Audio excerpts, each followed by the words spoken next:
Ya mati bakti kula. Ya Bagong ndak tompo. Ora ngecer. Wah, jabut nyawa, jabut untumu. Wonten menapa Pukulun? Nala Garing pripun? Aku entuk jawing Wang Pikulun Jatimurti. Ya pepundenku, nggih. Kinen bondo karo Bagong, merga Bagong keluputan.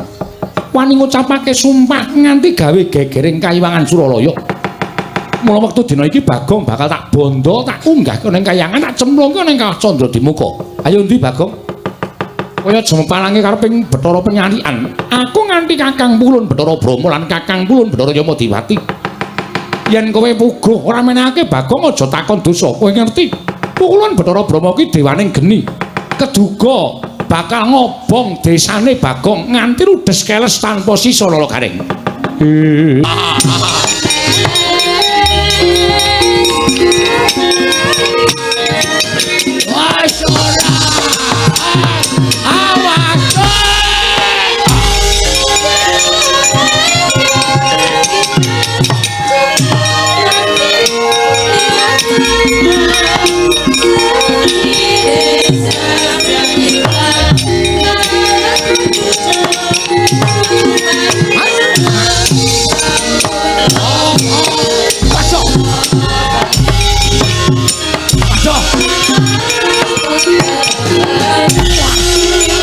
Ayo, maju.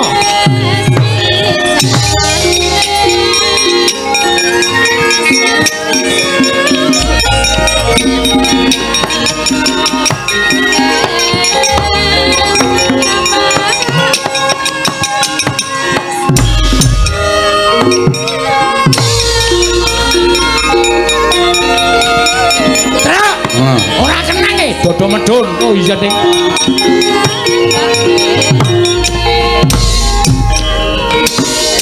Dian ngatek aji lembu sekilan kowe keparang. Ayo, milih awakku.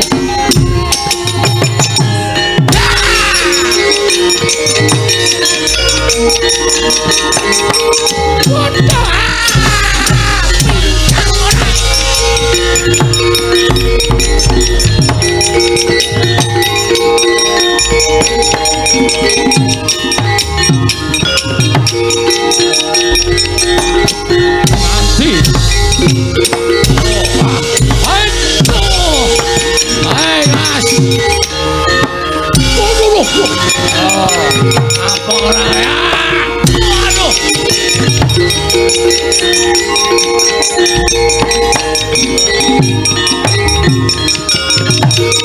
Wah. Ora kena. Jabut nyawamu, jabutan. Lawan. Oh.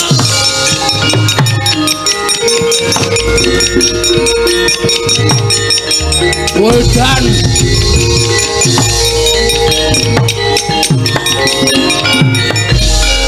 Bang. Ngapa ya muda iki? Bingung aku, Tra. Mungsuh dewa doyak terus gregeten tak plotroke kathokku.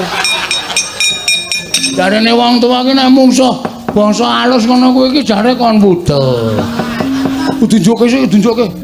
Kaya apik-apik oh. Pokoknya kutuk to, geng kutuk ndasmu. Man mangkel aku.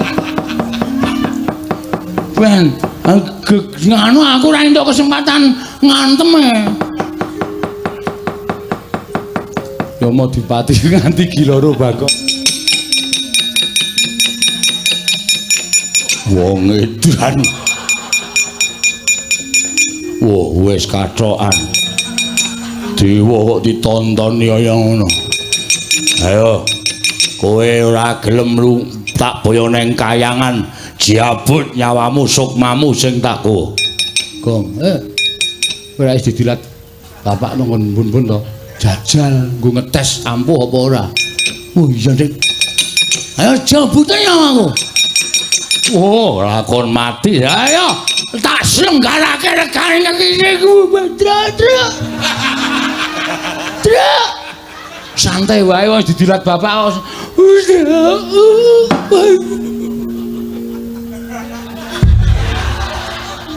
Waduh. Modar hilang nyawamu. Gong, lho kok wangsulan? Pet-petan ndasku. Iso tangira? Iso. Lho. Iso omong, iso nyawane papat e. Lho.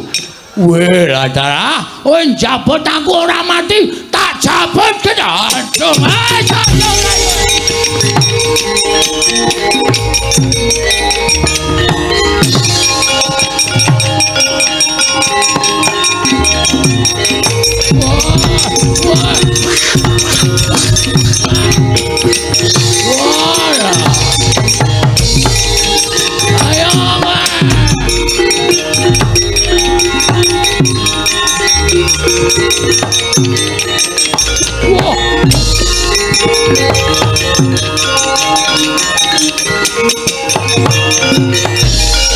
Bagong oyak-oyak Kakang Yamadipati. Iki sapa iki? Brama. Wedian.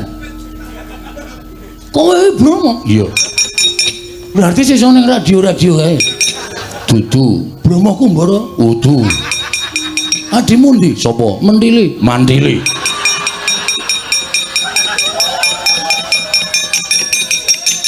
Aku dewa apa ora minggat cabut nyawamu. Tapi di mboten nginten babar pisan bilih Panakawan Bagong berguguk ngutawatun mboten purun kula boyong wonten ing Kayiwangan Kakang. Ah mesti. Ampun jenengan menika kula kinten nggih kurang gawean.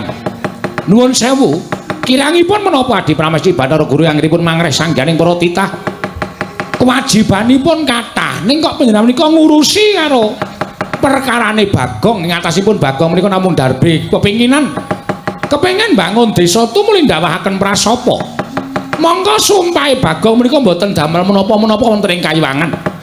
Lajeng panjenengan golek dak-dakaning pasulayan dianggep Bagong nerak pacak nerajang perbatang.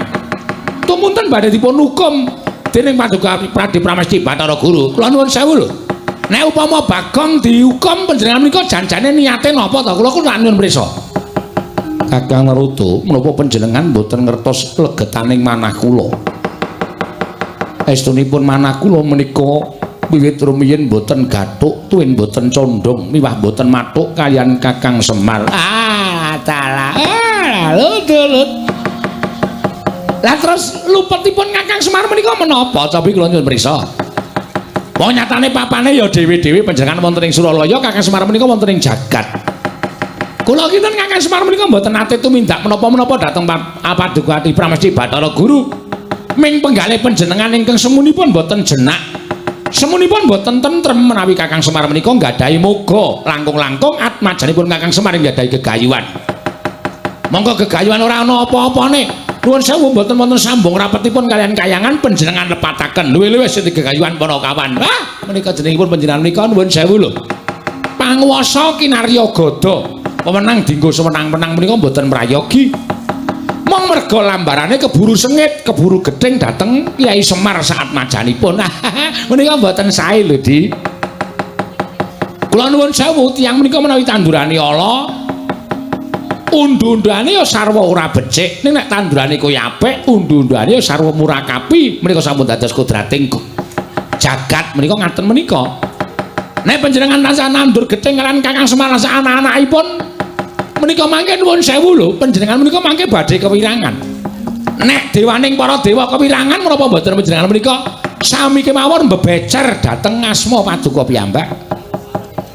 Kakang Narada, punawi? Mboten nginten pendak-pendak kula menika nggadahi gegayuhan tartemtu Kakang Narada ingkang dados pepalang. Lho, kula menika mboten mepalangi. Kula menika mboten badhe menging, kula menika mboten badhe menggak, mboten. Namung kula menika ngleresaken. Jar nyatanipun kula menika kami tuwaning Kayiwangan, kula menika duwe kewajiban nglempengke sing bengkong, benerke sing luput. Menawi Adi Guru menika badhe tumindak ingkang mboten sae nggih kula emutaken. Menawi Adi Guru menika badhe menggok margi ingkang lepat ingkang kedah kula emutaken menika kewajiban kula. Ewadene menawi panjenengan dipun emutaken bebasanipun sampun wegah napa wewarah nampik pitutur becik. Ha nggih monggo panjenengan nggali pangaos. Kula sumanggaaken. Ning nek panjenengan mriku mangke nandhang wirang merga saka pokale Panakawan. Ampun ngantos panjenengan sambat kalian kula. Badhe kula dodol Kakang. Ha nggih monggo wis pancen ora iso dikandhani asmurka sumanggaaken. Indra kula timbalan. Bromo wonten timbalan Pukulun. Yama Dipati wonten timbalan Pukulun. Penyarian nggih wonten timbalan. Aja ningkeng cicir. Ulun keparengake dina samengko kita ngruda peksa kelawan Bagong. Upama ta dulure Bagong kabeh sartane wong tuane bakal dadi palang, ulun paringi purbawasisa kita wani kelawan Kakang Semar. Mekaten Pukulun menawi dados dawuh paduka badhe kula estakaken. Nggih, mekaten Pukulun menawi dados paduka badhe kula estakaken. Inggih Pukulun ngestakaken dawuh. Nggih, Pukulun ngestakaken dawuh. Wis kana ada menyang nek ada wani karo Kakang Semar. Ada menyang ngono nek ada kewirangan mbok duntang Narada. Kakang Narada mboten tuwun. Mboten kula tak dados penonton kemawon. Kula tak sorak-sorak kemawon. Mangke menika kula ning kewirangan ndak kula melu-melu, pokoke kula tunggak waru godhong dadap. Tegesipun menapa? Narada ora melu-melu, ora melu nggarap pun cekap semanten. Nah ingaten panjenengan boten jumurung lekasipun Bathara Guru. Kula dukung. Kula jumurung. Kula menika ndederek. Waton pernyanyi Adi Guru menika nggadahi lekas ingkang sae, gegayuhan ingkang sae. Ning nuwun sewu, nek pakartinipun Adi Pramesti Bathara Guru menika boten sae ngalisir saking anggrang-angring kautamaan. Kula nuwun sewu, kula boten melu. Mekaten Kakang nggih. Nah ingaten lenggah ingkang sekeca kula piyambak ingkang badhe mbondo kelawan atmajanipun Semar. Kanthi cara mekaten Kakang Semar sampun boten gadah kegiatan mergo atmajanipun badhe kula cemplungaken wonten ing kawah Candradimukha. Monggo. Ajeng mancemluke kawah, ajeng mancemluke wajan menika. Panjenengan iki gadhe purwawisa. Wis kana Indra do menyang kana. Kowe do ora mikir apa piye? Ming semagoh karo dawuh Adi Pramesti Bathara Guru. Kowe ora ngerti mungsuhmu kuwi ora wong baen-baen. Ketoke mungsuhmu ki ming nala gareng karo Petruk karo Semar. Nek arep mlebu ICU ana do mangkat kok. Remuk kabeh kowe. Arep Yama Dipati ku tong jabut nyawa, kurang-kurang bedane jabuti untumu karo nala gareng. Do menyang Indra Brahma Yama Dipati penyarian mangkat dina iki niki ngestaken dawuh paduka Hyang Adi Pukulun.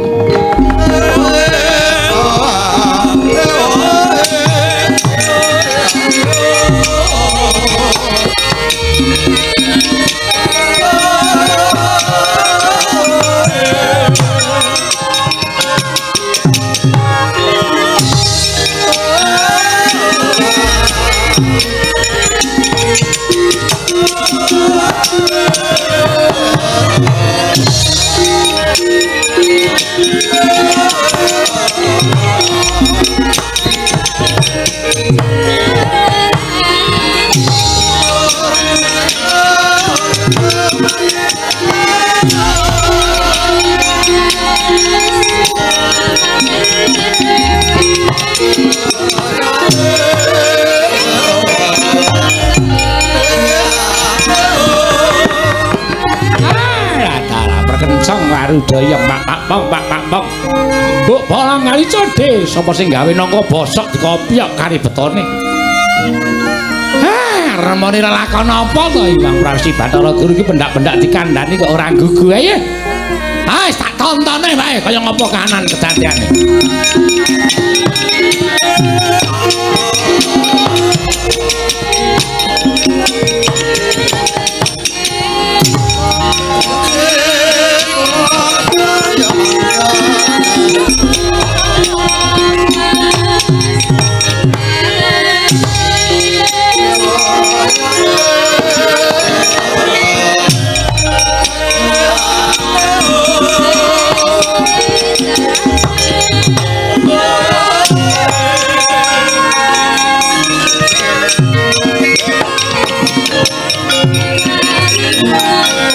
Pacarian putra lamun kawekasan yeka wisanggeni maya Wisnu Pratenta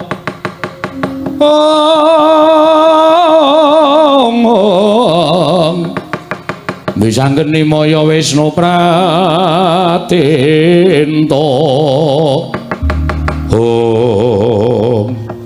wah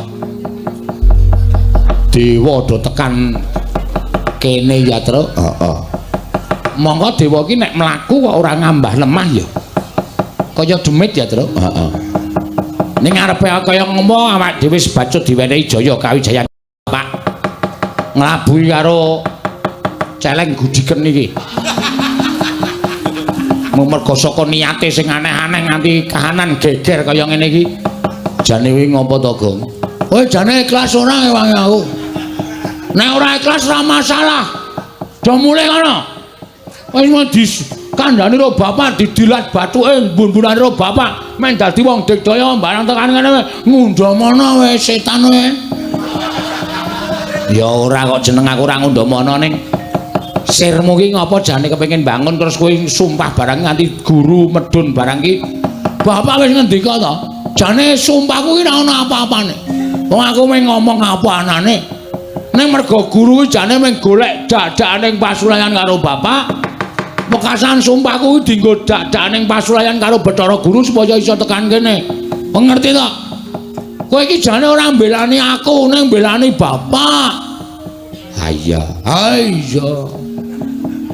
perang lah kowe ngopo lho lenggahan ngunjuk kopi nonton wong perang biasane kowe iki sing perang karo aku gareng iki cah ringkih kok wis didilat mbun-bunane gareng wis ora tedas apa-apa ya Reng kowe iki ora kok mung ora tedas kowe mangan balungane ora tedas ya Reng ya sekarang untune wis entek kaya maju siap gerak waduh ora tak siapke linmas ki arep tuman ora wis dadi wis tak dadeke keamanan kok cangkemmu lencang kemuka kok cangkemmu lencang muka gerak tegak gerak berhitung mulai tempe siji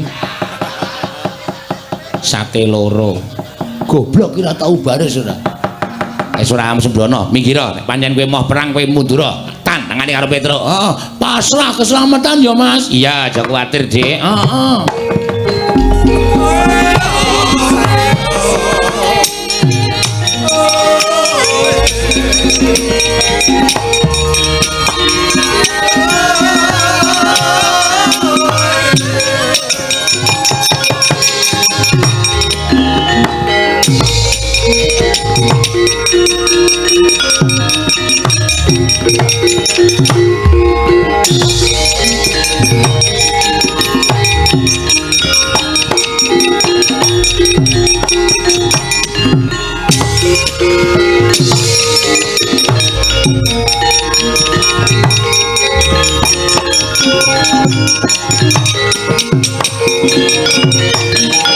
pinututi lamun katututan lamun mangsa prawira digdaya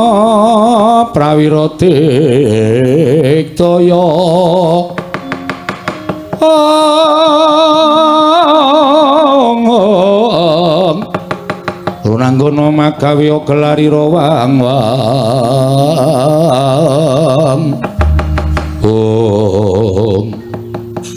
Tru, iki dewa apa? Ayo. Dewa tenan? Dewa iki jare gedhe tur dawa. Ayo. Sing ngarep iki kok cendhik. Omong ngono kuwi gumantung wong-wongane kok, Gong. Sing ngarep iki ya dewa. Sapa kuwi? Bathara Penyarian. Oh, pacare. Utuh. Bathara Penyarian. Kewajibane nyatet nang kayangan. Mula kok ngendi-endi ballpoint? Ayo. Sing tengah kae kowe tepung ora Truk ngerti no.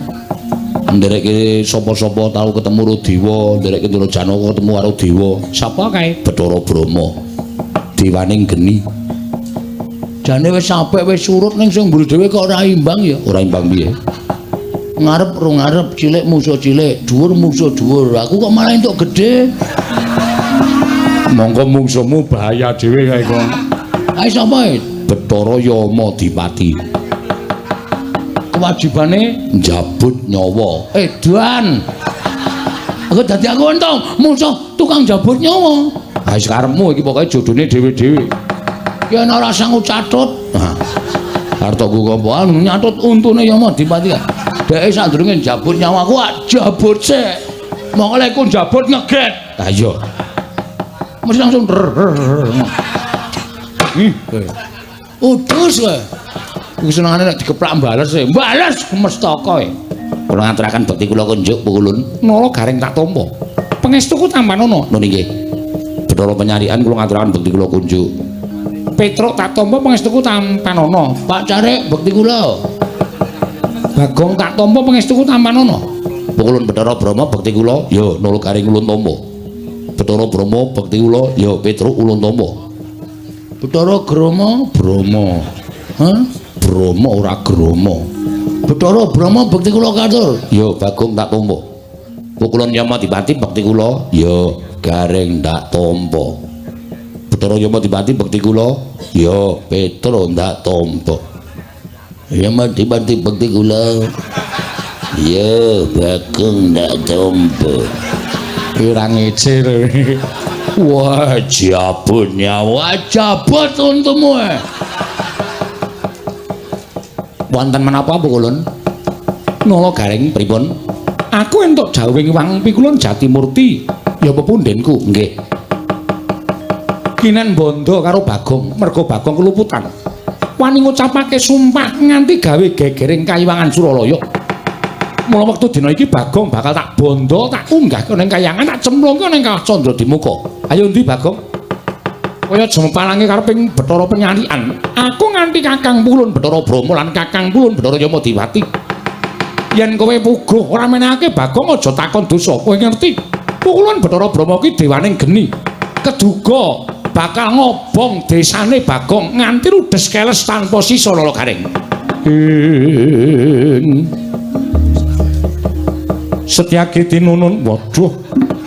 Badanira wirang tumandang. Ben to, Truk.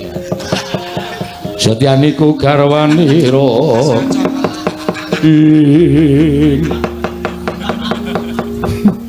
Ameng gareng kok suluke Setyaki. Ameng ketok gleleng ora. Sri Baladewa Narpati. Ha iki ngopo iki ora? Ora sah werna-werna to, Gong. Nuwun sewu.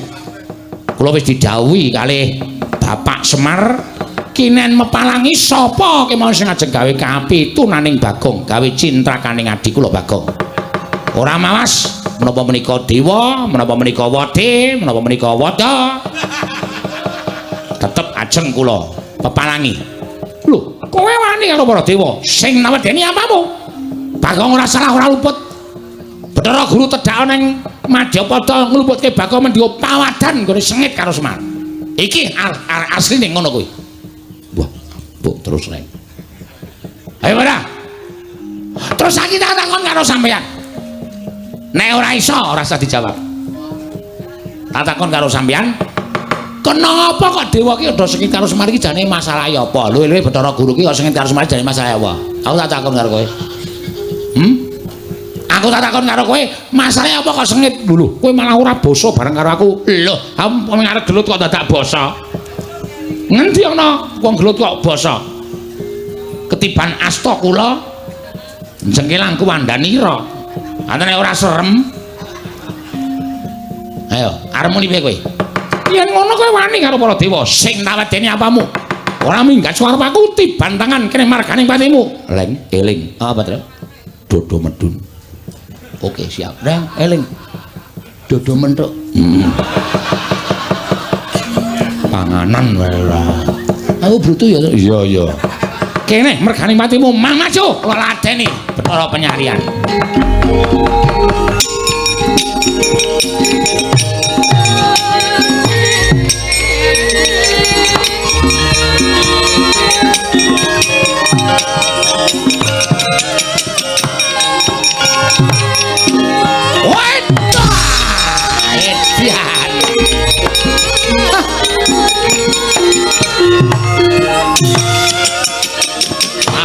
Wes ora. Udus arep endi?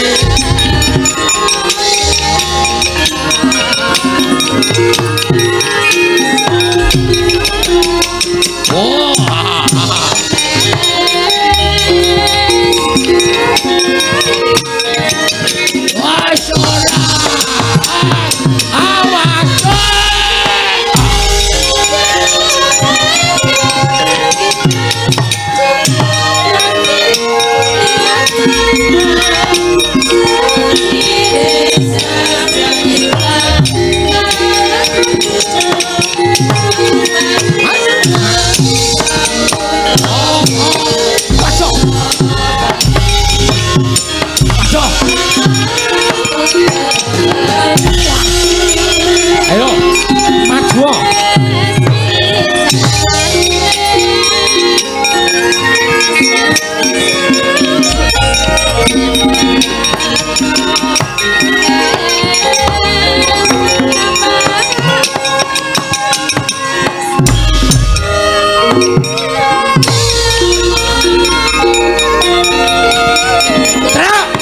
Ora kenang e, dodo medun. Oh iya, Ding.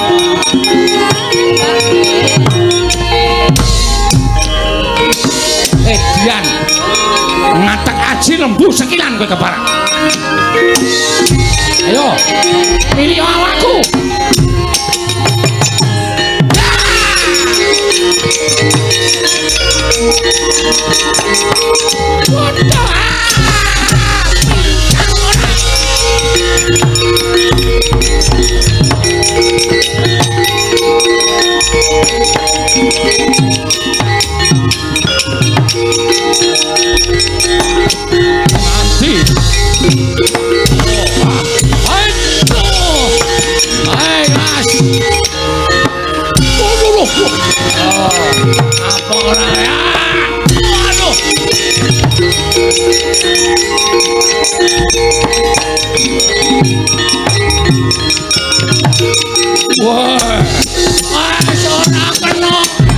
Jabut nyawamu, jabutan.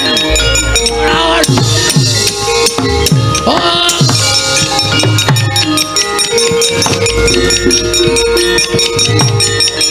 Wedan.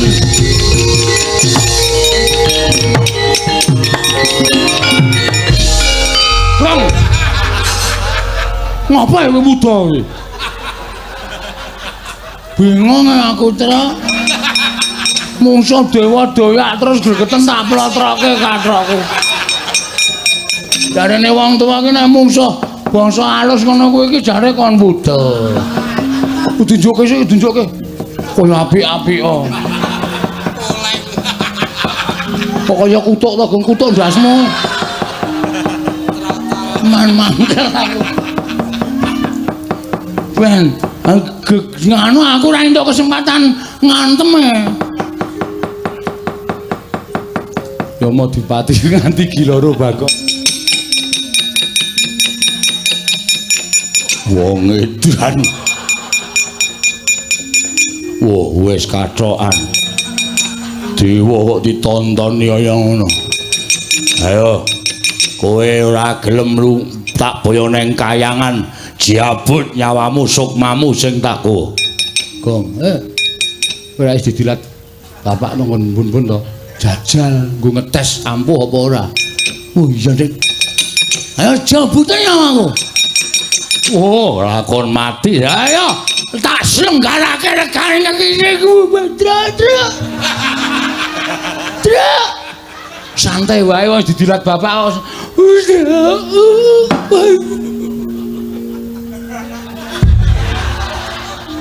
Waduh. Modar hilang nyawamu. Gong, lho kok wangsulan? Pet-petan ndasku. Iso tangira? Iso. Lho. Iso omong. Iso nyawane papat e. Lho. Weh, ladara, kowe jabut aku ora mati, tak jabut kedadung.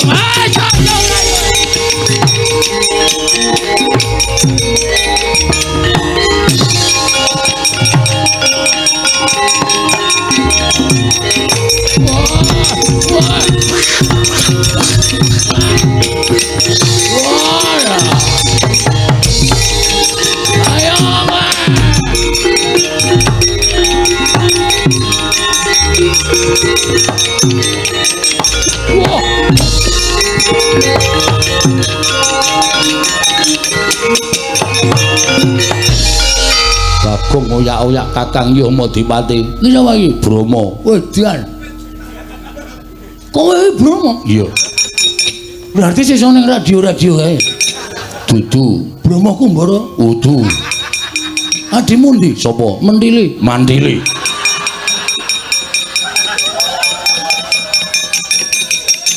Aku dewa apa ora minggat jabut nyawamu.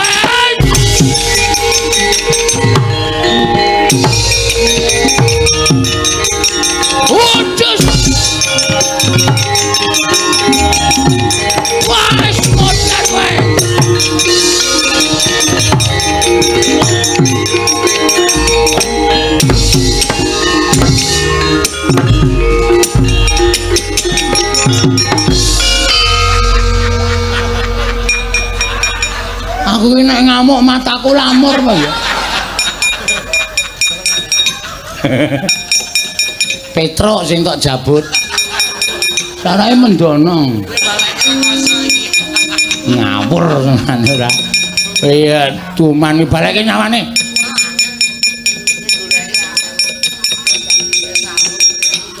Wis. Wong edan. Wong aku tekone kaya ngono ora geger tiba-tiba terus. Heeh. Tak jabut kabeh. Oh, urung ana sing rumendel tak jabut. Saking mangkelku. Ha iya. Tapi ya wis ana ora ngono ndadewane aja ora usah kepenake dhewe kok. Ha iya. Piye nang ngene iki? Wih, Gong. Hah? Ora pangling ae. Sapa? Iwang Pikulun Bathara Guru. Ngambah dirgantara sajake duka tenan kae. Terus, ayo ngayom nang ngene bapak wae. Ah, mlayu kae kene. Ya.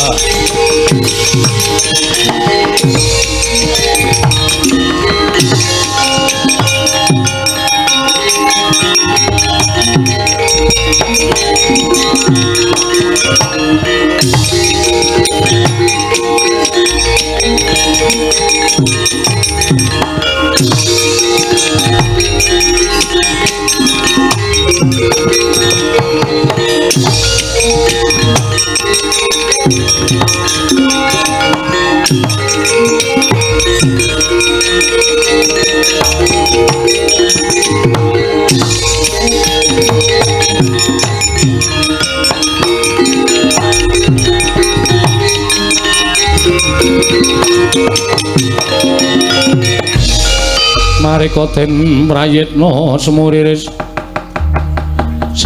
eka balik titiyane gandayane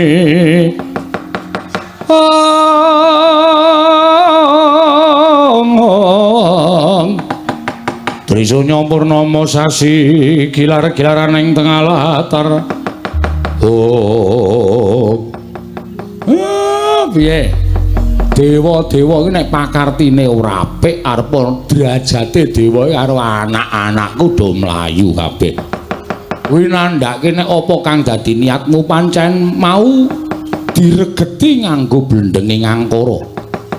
Kula namung badhe nyuwun atmajanipun Kakang Semar inggih menika pun Bagong. Bola-bali tak kandhake to Bagong ki anakku.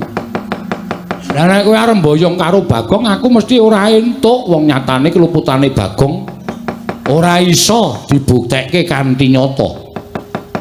Nanging Bagong sampun kalepatan sak mangke badhe lebetaken wonten ing kawah. Ah, iki pancen ngengkel. Saiki ngene. Nek pancen kowe duwe niat mboyong karo anakku Bagong lan ora iso dindakake apa kang dadi niatmu.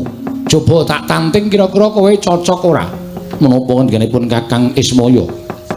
Nek Bagong anakku iki diwakili aku, kowe seneng ora? Panjenengan menika guyon, aja ngapusi karo atimu. Nek diwakili Semar kowe gelem ora? Menawi Kakang Semar ikhlas kula purun. Mesti gelem wong niate ya kuwi sing tok jangka ya ta. Niate ya kuwi sing tok jangka, ning sing tok nggo alasan anakku Bagong. Pak, kuwi nanti, Pak. Sing nukokke semen sapa, Pak? Wis ben nengke wae wong iki bapak iki mbelani kowe lho, Le. Menawi Kakang Semar purun, tetep dinten menika dados ijolipun Bagong kula boyong dhateng Kayuwangan. Apa ora gelem? Iki anakku sing tak tresnani, sing jeneng wong tuwa ki notohke nyawa kanggo anake nek perlu apa wae ditotohke aku ora bakal owel. Pukulun mboten namung bapak nek saged kula ya ngijoli karo uripe Bagong. Lho gareng ora sah. Wis ben Pak, wis ben. Tak bilanane adikku. Bapak wae sing lenggah nang omah, aku sing dadi ijole. Karaku ya ning aja truk. Anakmu cilik-cilik. Aja wis aku wae. Aja karaku sisan. Wong loro sisan, dadi mati ki wong loro sisan. Kowe iki jane nek aku mati seneng to, Gong? Bahagia. Bahagia dengkulmu ora. aja nala garing aja petruk ning aku. Sinten ingkang kedah dados lintunipun Bagong? Aku, kula. Nala garing aja ora apa-apa, Pak, wis ora apa-apa wis ben. Aku wae Pak, wis ora apa-apa wis ben aku garing wae Bapak lenggane omah.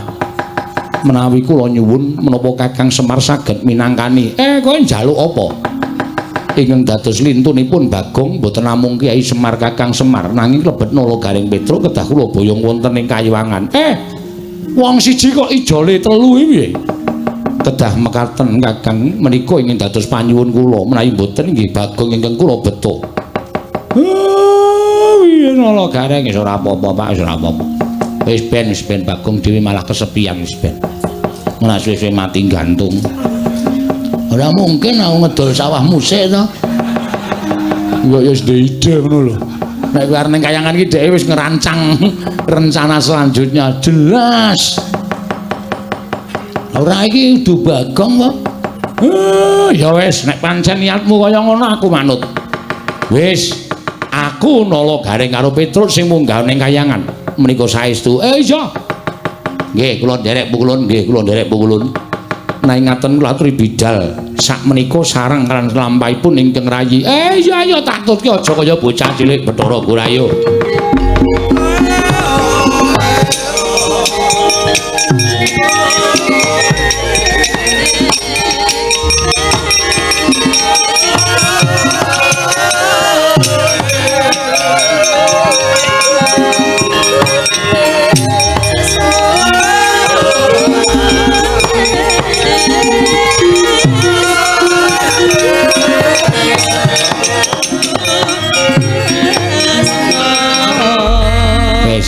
Kowe saiki kowe ora percaya karo katresnanku.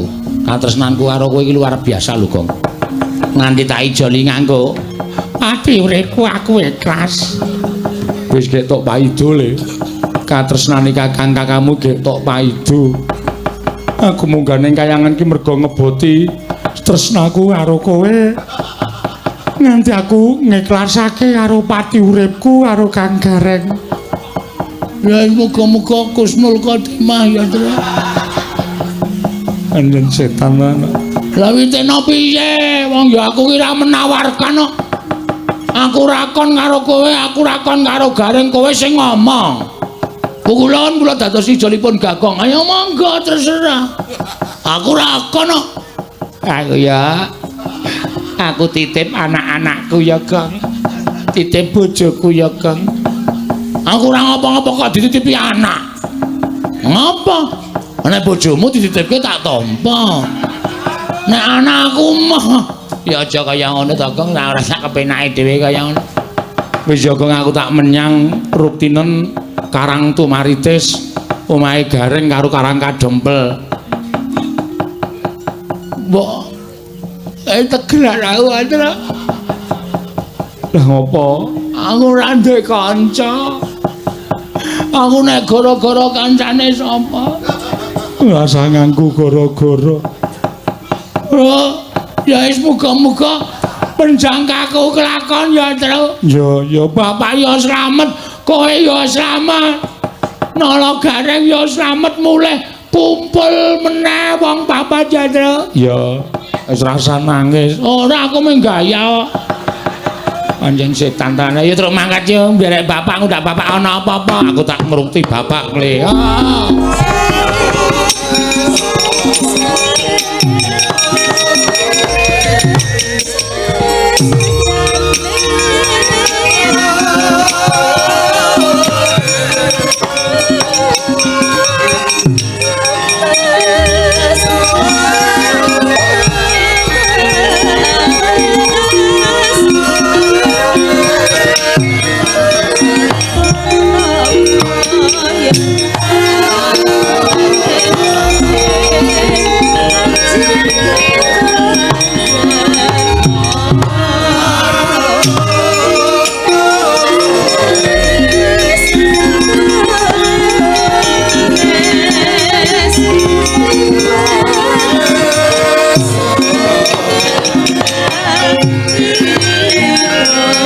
Palugon laguning lekas lukita linu teng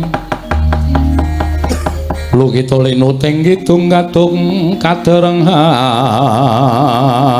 momong memangun manah rahayu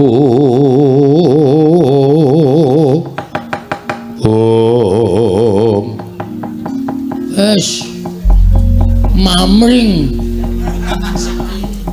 sepi iki monggo mengkari 3 dina aku janjeni karo masyarakat arep miwiti kerja bakti bangun desa gak Semar malah minggat Gareng ya melu Petruk ya melu terus piye iki tak pikir-pikir ketoke Semar Gareng Petruk mbelani aku ning jane nginggati aku nginggati masalahku wis kena aku rambut didaya sapa ya sedulurku sing iso bantu karo aku ki monggo Semar ki woi jendeng kelingan aku Semar ki duwe kakang ya kuwi kakang Tomblok Togok wah siwa Togok arep tak jaluki donatur anggere ora ngekeki tonyo siwa Togok ben ora ngono ndak ora rampung perkarane siwa Togok siwa Blok tak jaluki kabeh kejaba saka kuwi aku arep nyuwun bambantune siwa Togok ki bapane ora tak slametke Gareng karo Petruk ora tak balekke nang alam donya iso kelangan wong tuwa kelangan sedulur lanang tenan aku wah Togok aku rawa wah aja kaget penggalemu ya wah siap-siapke kabeh bondo didelekke ndak tak colong wah aku teko tenan wah bektiku katur ya wah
iku sanyatane gonjang seret winangun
madyaning padukuhan Jurang Porong.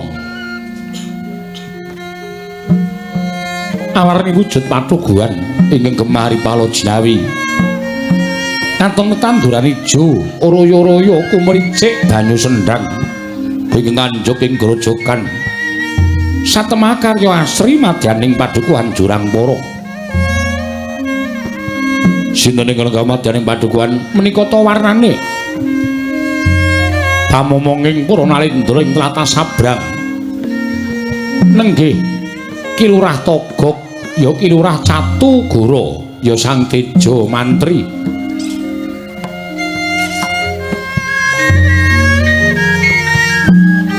Eling-eling nadyan sarandunging hangga sarwa kuciwa.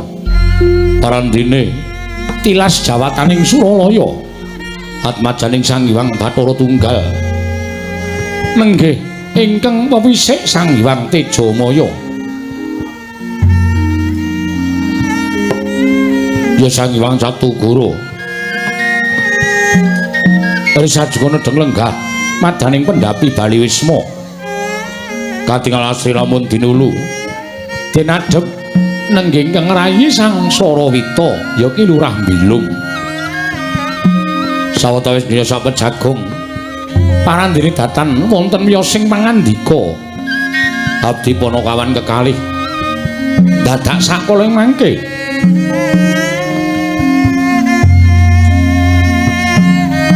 Ki Lurah Togog karsa medhar pangandikan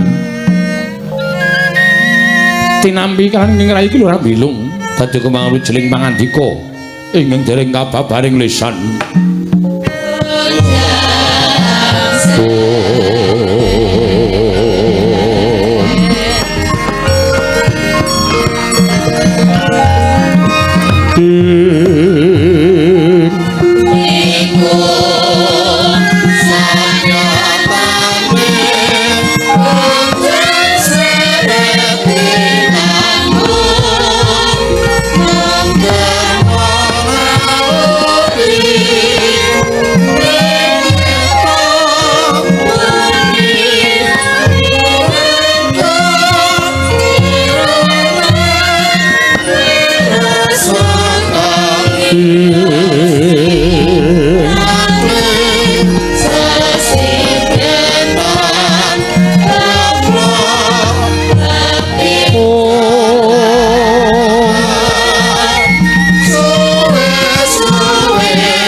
pangungkung kanduhan rimang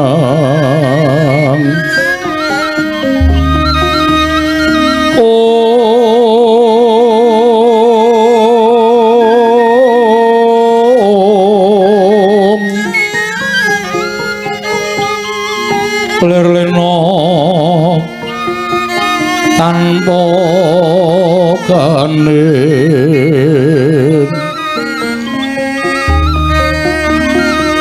yen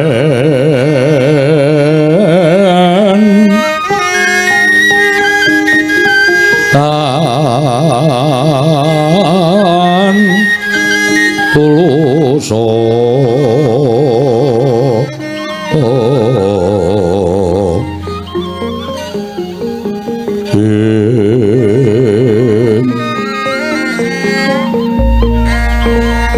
manggo sang Dyah Utama Nalendra Muda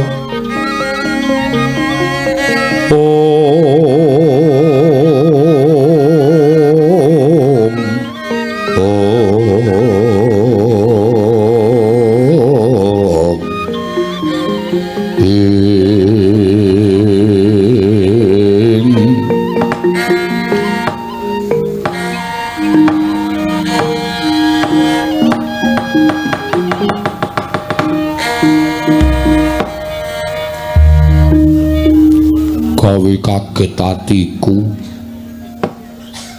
slamet tekamu lho pangestune Kang Togog slamet Kang aku ngaturke bektiku katur ya Kang ya tak tampa kok janur gunung kadingaren wong adat biasane kowe iki ora tau gelem sapa mrene pendak-pendak nderekke ratu gustine awake dhewe mesti aku dadak ngampiri. Lah kok ora kaya sak gedhagan iki kok kowe tekan ngomahku kuwi ngopo? Eneng apa lan wigatine apa? Mara gage kowe matura karo aku, Sarawita. Ora ana apa-apa kok, Gek. Ya ming sepi. Sepi tegese nang omah ki sepi nglangut, mula terus aku dolan mrene. Ket mau esuk tekan sore kok ming delok TV terus. Ora ana kegiatan liyane. Terus entuk warta apa? Ana berita apa? Mbah, lho. Jare ndelok TV. Aku ming delok iklan kok. Nek berita tak pateni, ngono anggere mulai iklan tak tonton. Ayo kepengin tuku apa ta apa ngono iki lho, Kak. Oh, ngono ta. Ya rasa sok tetuku. Duit kuwi apike dicelengi, dinggahke. Rasa nggo tuku apa-apa, mergo sok kowe nek kala mangsa kepengkok kebutuhan kuwi ora nrethek mrono-mrono ning duwe singgahan. Tur dasare kowe urip dhewe, ya ta. Wong urip dhewe iki ora kepenak. Kancamu ya ming aku. Monggo kowe jane karo aku ki jane duwe rasa apa ora tau gelem dolan ning omahku ki jane ngopo to lho. Ya ora apa-apa, larang ya tangga teparo do sapa. Sapa kaya pitik. Maksude do dolan ning omahku ngono lho, Gek. Heeh. Ora kowe kok ya ora kaya biasane. Biasane mlathoki kayu. Biasane nek ora mlathoki kayu ya gawe bata. Arep tok nggo ngapae? Bata kok gedene 50 cm. Arep tok nggo ngapa kaya cor-coran. Ya saora-orane nek ana kepinteran ki tak karyake. Aku iso gawe bata ya gawe bata. Men atine iki ora sepi. Wong nganggur ki nek ming meneng wae atine mesti bakale sepi. Tur ya ana bab nding lung. Ana apa? Janjane aku ki metung karo kahananku. Kahanan sing piye? Kahanan sing tak lakoni kira-kira 7 dina kepungkur malam Jemuah Kliwon wingi. Heeh, ngapa? Kowe ngidul kok? Ora. Ora. Lah kok sepi? Aku turu wit sore. Aku bar menehi sajen karo kerisku kae terus tak tinggal turu. Pamriku ya golek impen. Lah kok tekan tenan. Nalika tengah wengi meh lingsir aku ki ngimpi. Ngimpi apa? Kaget atiku. Ora kanthi kanyono-nyono kok omah kene iki kaya ketekan Nalindra. Nalindra Trata Sabrang. Udu. Sandangane sarwa apik, sandangane sarwa becik. Monggo nite kereta kencana jeluk ana ing omah kene, terus mlebu, terus sak pejagong karo aku. Ning tak tiling-tilingke paningalku tak mat-matke ratu mau dudu Ratu Sabrang. Lah sapa? Sing nganggo sandangan apik, sing nganggo sandangan becik iki kok kaya ponakku dhewe. Ponakmu sapa? Anake Semar ya kuwi Bagong. Monggo Bagong iki sak jek jumlek ora tau saba mrene nek ketemu karo siwane ya aku ming neteli apa sing tak nggo.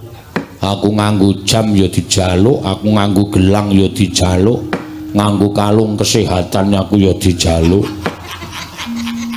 Pokoke ming dirampok karo sing jeneng Bagong. Lah kok ora kanthi kanyono-nyono kok bocah iki tekan kene. Terus lah ya jagongan karo aku sauwen-uwen. Monggo blas to, anak Semar ki ora ana sing tekan kene. Monggo jane Semar ki adikku lho. lah iya, ya kondange ngono. Heeh. Ning kok ora ana sing tilik karo Pak Dene, ora ana sing ngaruhke karo Pak Dene. Lah kok aku nganti ngimpi kaya ngono kuwi werdine apa ya, Lung? Kuwi janjane ming tom-tomen. Kowe iki ming kangen karo anak-anak ini Semar. Ya arep kowe karo aku ki mapan ning Tlatah Sabrang. Ning dipestheke utawa ditakdirke dikodratke nek Semar kuwi dadi adimu. Lah iya. Ning le pisah wis pirang-pirang abad. Wis suwe banget. Arep kaya ngono ning sambunging sedulur ki ora bakal iso pisah, Gop. Iya. Ning kok sing tak kangeni Semar kok sing teko anake. Lah kowe apa lali? Jaman kowe njaluk kanca urip ning alam padang kowe diparingi aku. Semar njaluk kanca duk nalika urip ana ing jagat diparingi Bagong. Heeh. Dadi derajate Semar karo kowe iki padha, derajate Bagong karo Mbilung kuwi padha. Oh, Mula nek kowe kangen karo Semar sing teko Bagong kuwi padha wae. Padha karo nek Semar kangen karo kowe sing teko aku kuwi ya sama dulu. sama saja. Sama saja. Ngono lho maksude. Heeh. Ning apa yo bakal tekan kene tenan yo cahidan kae. Wis rasa tok arep-arep malah entek-entekan kowe.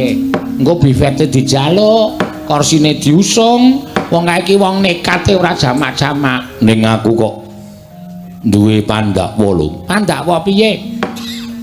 Dina iki kok ngarepan kuwi jagone do tarung. Lah karang do nyoba e. Oh. Brenjake do ganter-ganter. Suarane wit esuk mau ora leren-leren. Nek kowe sing teko ora mungkin mesti ki eneng wong sing arep tekan kene. Ya muga-muga bener wae, Gok.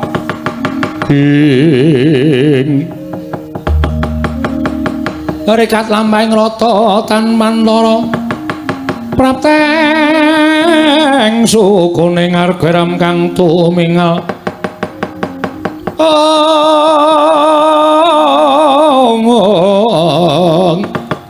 Geram kang tumingal dendeng saengga praja. Ucap kacarita nalika semanten. Eling-eling ki Lurah Togok nggih Sang Hyang Catugur ingkang Jawantah. Sak ciptane dadi sak sedyane ana. Ngraosi bilih jurang porong badhe ketekan dayuk. Dados sakuling mangke ingkang bletek-bletek saking ketebian. Mangono pangudas marane ora liya kejaba mung ki Lurah Bagong. Ingkang sowan ngersanipun ingkang wa ing padukuhan jurang porong. Mangkono pangudas marane iki Lurah Bagong. Assalamualaikum, Wa. Wah, aku rawuh, wah. Petegak. Wah, cangkeme wis ketok. Ngandel ora? Rak ming padha karo diisin-isin ketok kowe, Gong. Lho kok kaya suarane ponak aku Bagong ya, Lung. Sajake. Wah, aduh liwat niki, wah. Lawange ndi, wa? Lawange ngarep kuwi Cah Edan. Oh iya, Cak Kentir. Aja tok wangri ndak malah ora kajen kowe. Aku sowan ya, wa. Padha gek.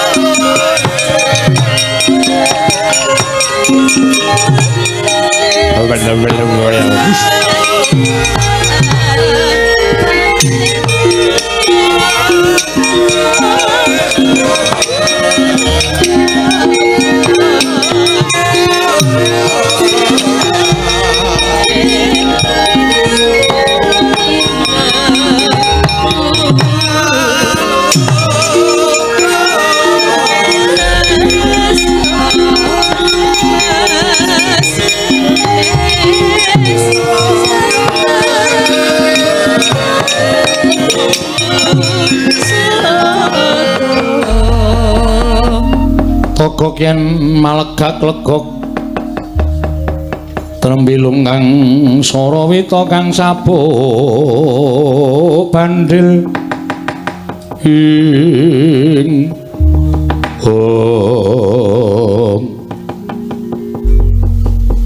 toko-toko kok lambene wong tuwa diewer-ewer. Slamet, Gong. Mengestune Siwa. Wilujeng, wa, aku ngaturke bekti ya, wa. Iya, tak tampa. Bagong slamet, Gong. Mbiti, bilang. Andeng bilung lali aku. Slamet, wa, bilung. Buktiku katur ya, wa. Tak tampa, Bagong. Mengestune wong tuwa tampan nono. Tak gegem dadaku kok cilik terus to, wa. Ya karang kaya ngene iki wujudane. Heeh, sing penting sehat ya, wa. Heeh, sehat. Siwa Togok sehat, wa? Iya, slamet sehat le cah bagus. Sangeme kok sedo, wa. Mbok wis kowe ngopo lho karo jeneng wong tuwa kok mesti ngopo-opo sak penake dhewe. Jane kowe iki ngopo? Kok janur gunung kadingaren. Dian omahmu saya apik, wa. Kok dadi saiki aku iki nderekke ratu sabrang, ratu sugih-sugih. Apa-apa biak-biuk kowe butuh apa tukoke, butuh apa-apa tukoke. Kae gambare sapa ya, Pak? Gambarku no. Ae to sing nang buri kae to. Heeh. Nganggo sandangan Jawa nganggo iket, Pak, nganggo iket. Kok lambene ora dawa? Tok plester, Pak. Aku orang pesen karo sing nglukis men aja nganti diketokke dawa mung ketokke demes kok. Asem iki. Iso dikan to? Iso. Kae nek dimati kaya rupaku lho, Pak. Tapeke ya, Pak. Lah ora tenan to apa-apa ditembung to. Gawanen arep tok gawa arep tok nggo majang ning omahmu po. Heeh. Apa wis ditembok? Urung. Sandalke kandang kebo. Asem yo. Aku iki nang kono iki padake abdine Ratu Gong Binatara sing gambare tempelke kandang kebo. Ngopo? Ana apa? Ngene wae. Aku arep matur. Matur apa? Kurang-kurang bejane sisil sembire. Sisip sembire. Sisip sembire kowe kelangan adi wae. Lho, adi sapa? Semar. Kok kelangan Semar piye maksude? Aku ki mbah nameng niat kepengin bangun desa. Aku nglumpukke Semar karo Gareng karo Petruk, ponakanmu kabeh. Iya. Dedrek rembukane aku iki jane ra ndiragat. Aku terus nganti sumpah Semar-mar. Nang nganti aku ora kelakon bangun desa, aku sumpah aku gugat nang kayangan. Ngono kuwi Semar wis ngelekke. Bagong. Aja waton nyelekop. Omonganmu ki padha karo omong aku. Nang aku ora percaya. Lah kok jebule tenan? Jebule tenan piye? Pikulan. Pukulun. Pikulan Bathara Guru ki rawuh tanpa murid. Terus arep boyong karo aku. Arep boyong karo kowe. Heeh, dunggake ning kayangan dianggep aku ki salah mergo aku nibake sumpah kayangan geger jare Bale Marti Kunda manik rungkat. Kuwi omong sapa kaya ngono kuwi? Bathara Guru. Semar ya ora percaya. Terus Bathara Guru anu Semar ngandhake jane lemu duwe ngluputke Bagong ki mergo pawadan kowe sengit karo aku kok Bathara Guru.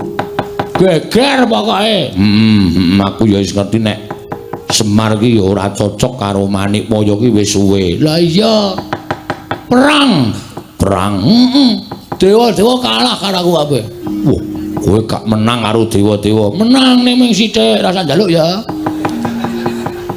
Menang perang.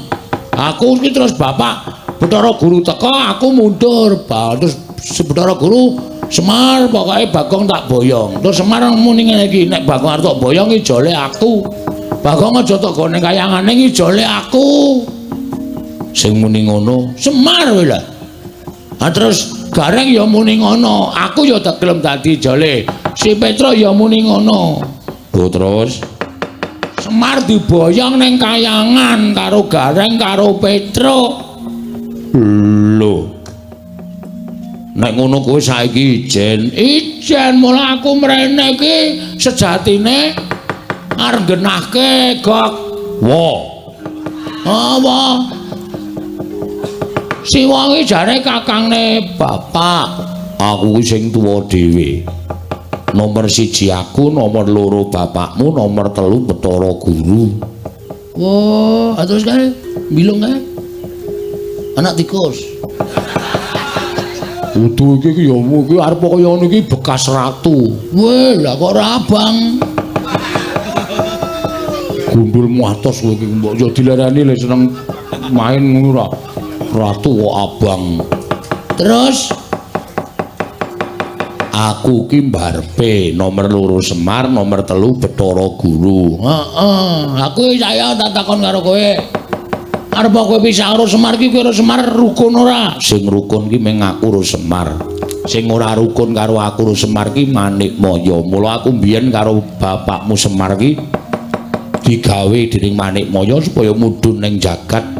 Aja nganti aku karo bapakmu Semar kuwi duwe panguwasa ning Suralaya kuwi mergo nggone meri Manikmaya karo aku karo bapakmu. Jane di anak Manikmaya. Terus piye? Aku saiki ngene. Pokoke aku mung pasrah karo Siwa Teoge-oge. Teoge-oge togok. Aku pasrah karo Siwa Teoge-oge supaya nyelametke Semar. Nek Siwa togok ora iso nyelametke bapak karo kakangku loro, aku ora nrimake. Ateges kowe kuwi dudu kakangne Semar. Ming aku. Tan trimane Bagong suwek cangkem. Waduh. Piye lho? Wis monggo wong cangkem-cangkemmu dhewe.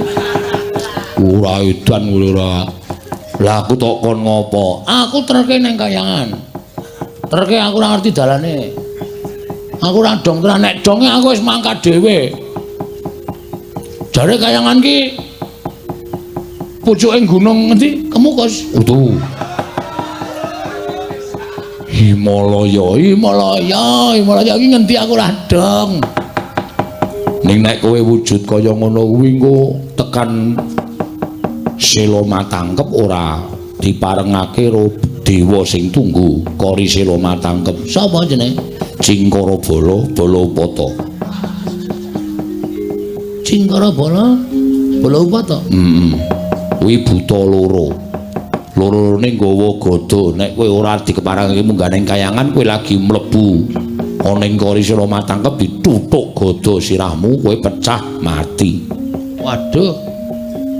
Kok kayangan ki gawat kok ana bodyguard-e wae. Sapa Cingkara Bala Balapata? Terus kowe salin wujud dadi wong sing gampang mlebu metu kayangan. Sapa kowe? Sing gampang mlebu metu kayangan kuwi ming bendaramu Janaka. Terus kowe tak dandani dadi Raden Janaka gelem ora? Asik. Wah iki aku kan gleneng tenan iki. Janaka iki bagus ora jamak-jamak pokoke aku ngono nek dalan nek dibajul wong itu aku kan mampir sik lho. Aja Janaka iki jual mahal. Lah ora tak jual murah pokoke. Pancen kowe iki ngeyel kok gelem to? Gelem. Kowe engko tak duduhi dalane mlebu. Nek arep ngamuk-ngamuk ning kayangan nyelametno bapakmu karo kakangmu sakarone ning aja nyampurke aku. Terus kowe dicampur apa? Maksudnya aku aja nganti tok gathuk-gathuke aku mung nulungi karo kowe nduduhke dalane. Siap. Piye iki lek dandan piye? Ning aku bagus ta iki? Bagus. Kaya ndoro Janaka to? Ning aja pisan-pisan ketemu karo Raden Janaka iso dipecah sirahmu. Mergo kowe madani Raden Janaka. Waduh cilaka iki. Kudu sesingitan iki. Oh iya. Terus carane piye? Wis kowe saiki ngadeg jejeg. Tangane ning dodo. Mripate merem. Merem kabeh, ora merem siji. Engko arep tok-tok. Ora. Aku sale curiga karo kowe, Gok. Gok meneh ora. Siwa? Ha. Ora omong. Ngambet-ambekan. Tak suwunke karo sing gawe kostum menengo. Ora wangsulan to. Tak suwunke karo sing gawe urip kowe tak cipta dadi Raden Janaka muga-muga ketampa panjaluke Togog Yoga. Siap. Wis ngampet-ambekan. Wis ngono ya tata-tata aku tak ngrapal mantram sakti. Nek wis tak rapal tak suwunke karo sing gawe urip supaya kowe iso malik Raden Janaka. Sebab sing iso mlebu metu kayangan ki mung Raden Janaka, saliyane Raden Janaka ora bakal gampang mlebu metu kayangan. Mula dina iki kuwi arep tak ganti Raden Janaka. Wis siap-siap. Waduh. Wah, suwek cangkemmu lho, Gok. Iki le ngampet wis ket mau omong wae malah pidato. Wis. Ya wis, toto. Wis tangane ning dodo. Tan samar pamoring sukma sinukmaya winah ya sepi. Sumimen lenging kalbu pambukaning warana.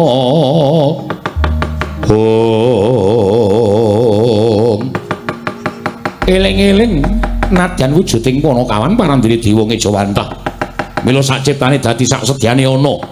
Katarima panyuning Kelurah Catugara, ilang wujuding Kelurah Bagong nenggih panenging Pandhawa Satra ing Madukara Raden Janaka.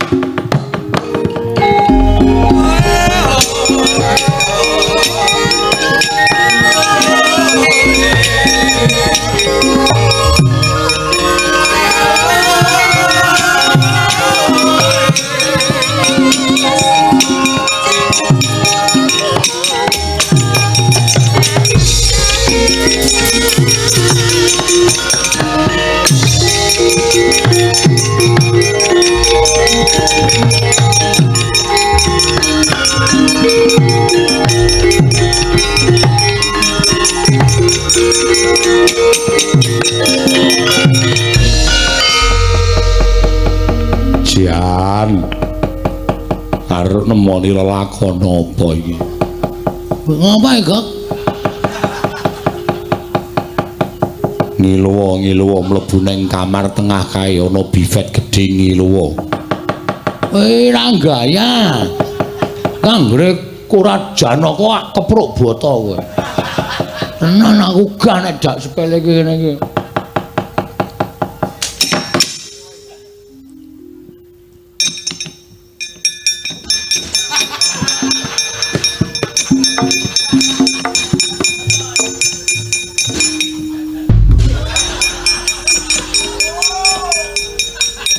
Le mlaku kok njur halus. Tekan.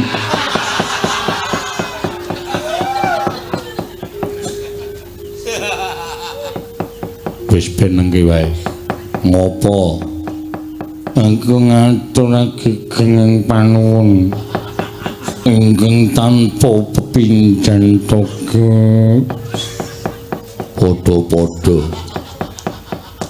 aku tuturna dalan sing anjuk marang kayangan toga. Malah jijiki. Wis ben mengke wae lho. Ayo melu aku tak melaku kowe ngetutke aku. Iya to. Raden Janaka nedya tindak maring kayangan.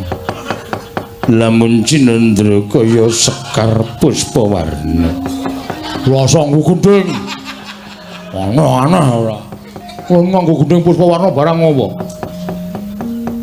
Raden Janaka tedak dateng kayangan Suralaya mawi gending lewung. Wes jan malah ora karu-karuan dadi lewung atiku. Gong Bagong. Ora ngono kuwi Raden Janaka kuwi ora sembrono, ora lucu. Sing tuwaju. Iya Teguh. Mulayu dibudalake bebarengan padha numpak bis malam. Wis gek menyangkok malah kowe iki ngrungokke omongane Raden Janaka Petuk kuwi malah dadi mumet siraku. Yo melu aku. Ayo engko tak duduke dalane anjuk ning kayangan. Iya, pancen mengkono. Ayo dibudalake. Togok ayo mangkat saiki. Togok ayo mangkat saiki. Ya ayo, nggih mangkat. Ana togang. Ora budal. Yo mangkat yo. Ayo Togok budal dina iki Togok.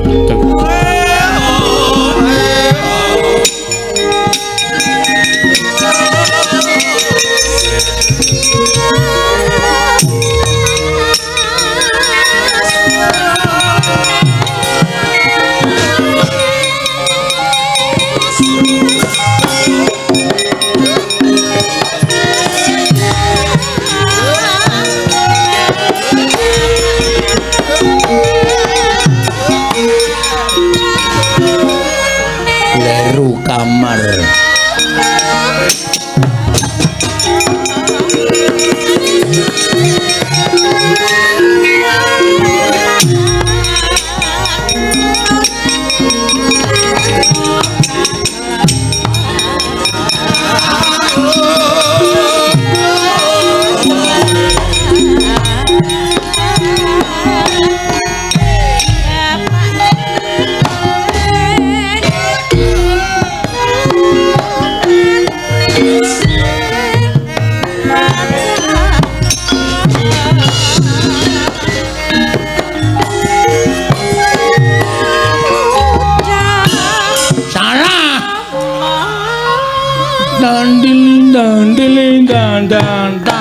kenangan sutung kenangan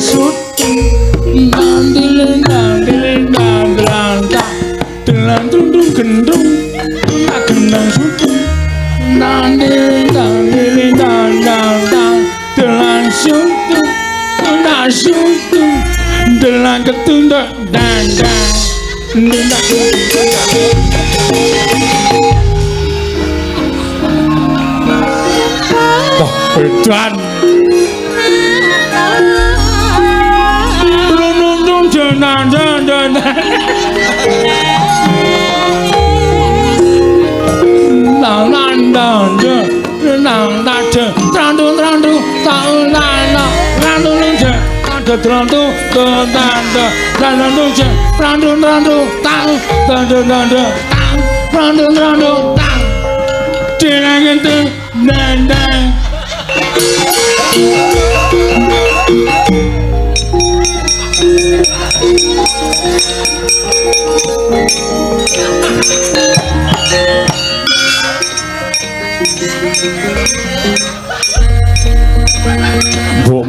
dandani liyane. Kok dadi wong desa do guyu kabeh. Janaka kok polahe sak karepe dhewe. Nang tung jeng. Nang tung blakonta tung jeng. Nang ngapa emang degek? Lha mlaku ki biasa wae. Wong desa do nang pinggir dalan guyu kabeh. Dong rasane Janaka kok edan. Gah aku nek ngono kuwi engko tak walik tak dandani demit. Gah. Ora kok ngono kuwi. Aja lali suarane Tokyo. Ayo budal Tokyo. Ayo mangkat ora.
Katiyuping angin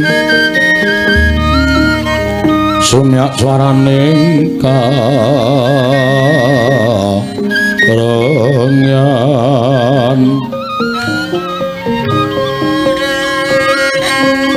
samirana mawar kulawan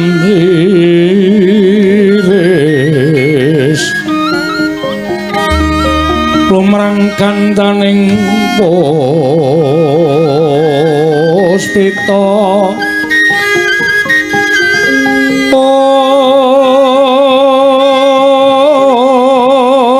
om karangwan putyan ira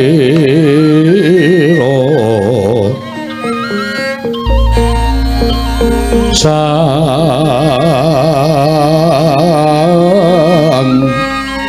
Jawa mbrengeng lir swaraning madu pranta manungsung sarine ngembang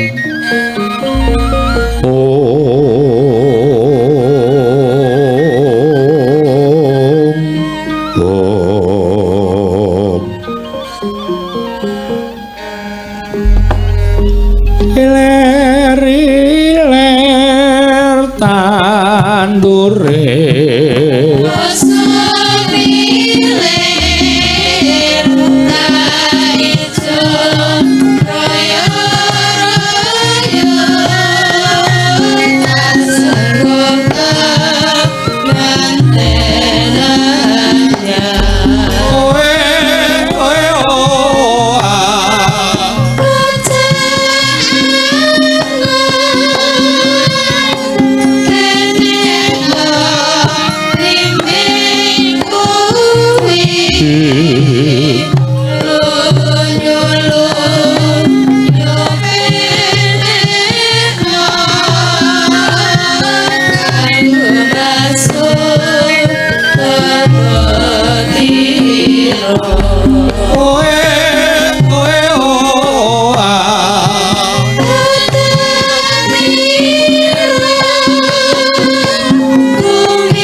semanten wonten kekayon ngadeg jejeg wonten ing jagating pakliran dadi Pratandha wis mungkasi nalika semanten pathet 6 ngancik pathet 9 ing ngaten saben kinaya gara-gara parandiring mangke sangya para panakawan nedeng ribet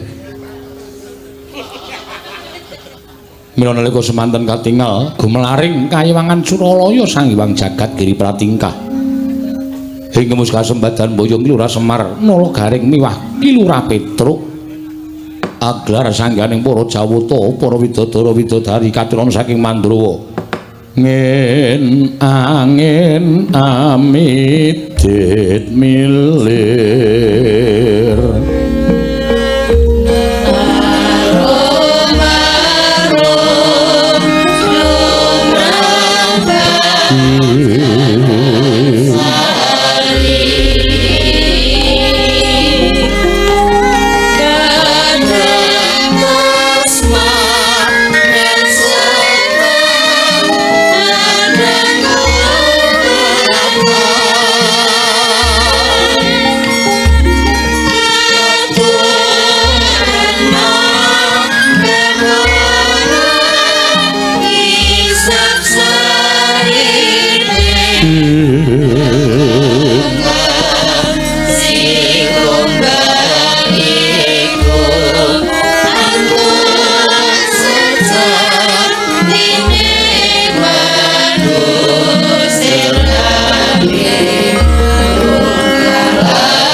Semari koten prayitna semuriris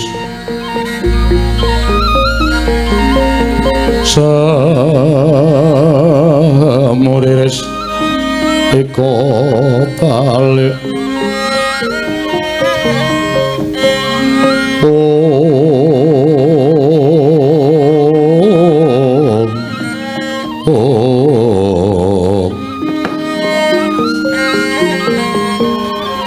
Kakang Ismaya sakmenika monggo kula aturi amriksani rawuh paduka Kakang Ismaya anggenipun kula boyong saking jana luka estunipun boten wonten legeting manahipun ingkang rayipun Manikmaya anggenipun kula badhe gendhak sikara kelawan Kakang Ismaya malah sak mangke kula lenggahaken wonten ing Bali Martiu Kundha Manik Kakang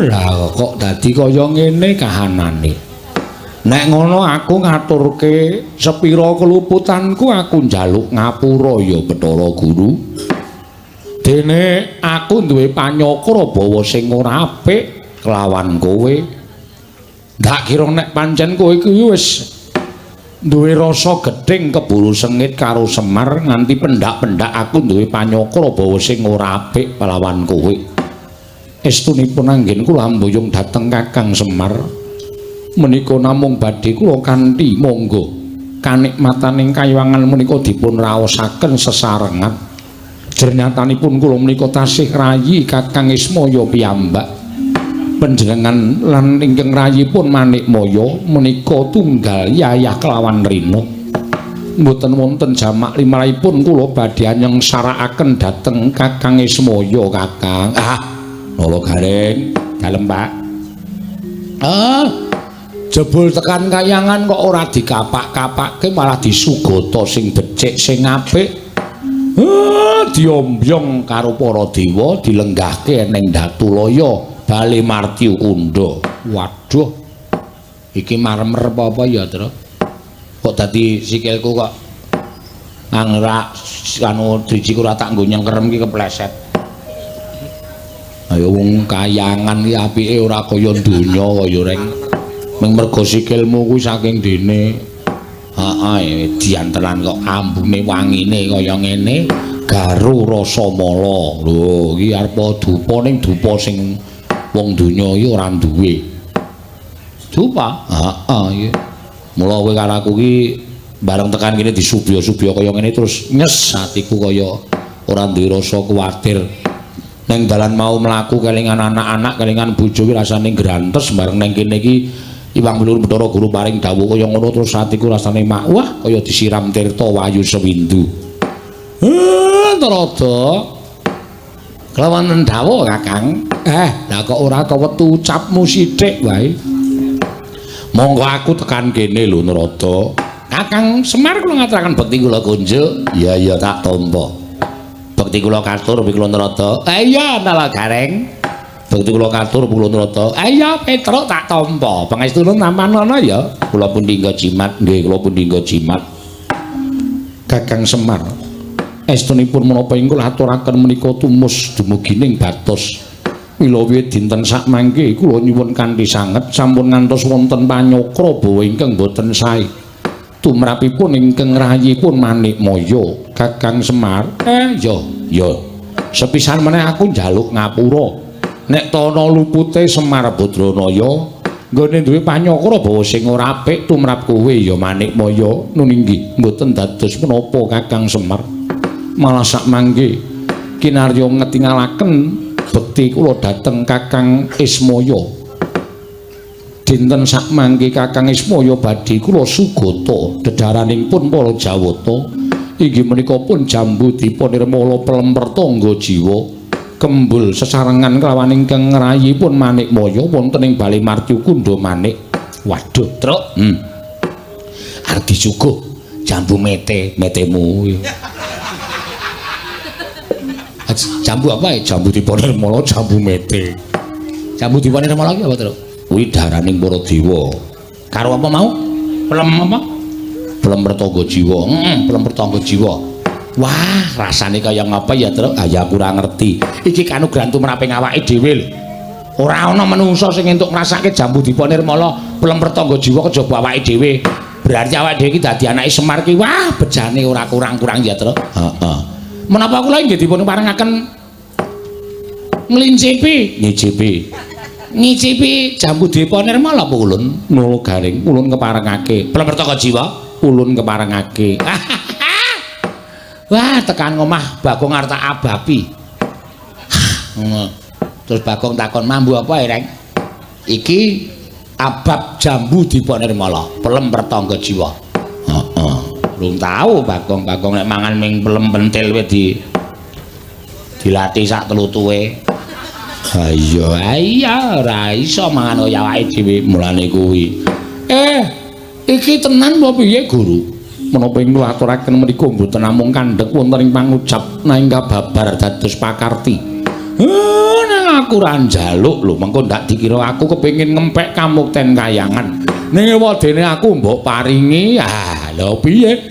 Mengko ndak ora prayoga kedadiane nek aku ora ngrahapi apa sing mbok paringke karo aku, Manikmaya. Miat langening kalangguan agar pandanmu